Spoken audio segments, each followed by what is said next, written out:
saying that's the man doing the shooting. And I thought he meant the handyman because he was dressed in kind of old clothes. And he says, no, not him, him. He pointed to Chapman.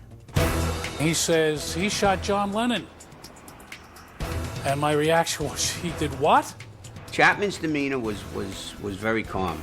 It was almost like, you know, he hadn't done anything. I put this guy against the wall, and the next thing this guy says to me is, I acted alone. Which I thought was a very strange statement to make at the time.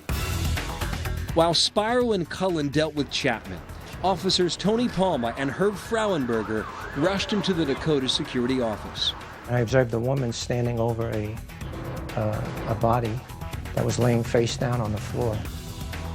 I pushed her out of the way, turned over the body, and he was bleeding profusely. I bent down to see if I could get a pulse, and there was a pulse, although faint. Another police officer came in and said, the ambulance is 10 minutes out. So I just said, let's go. And we both looked at each other, we picked him up. And I had him by the shoulders. I had his legs, and we supported the middle of his body by grabbing his jeans. They actually were trying to put him in their car, but their car was blocked in by other police cars and other people that was stopping to see what was going on.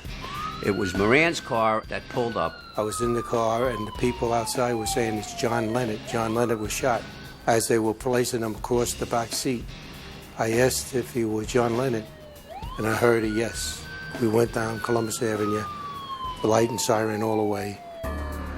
Back at the Dakota, a frantic Yoko Ono followed Palma and Frauenberger into the street. I didn't know it was her. And she wanted to get in the car, but I didn't think it was a good idea.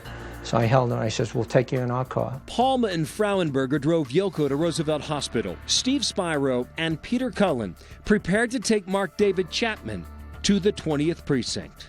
We put him in the backseat of the patrol car and started going into the 20 Precinct. And at one point he said he apologized to us for ruining our night. You know, and I said, boy, you gotta be crazy. I said, you just ruined your life.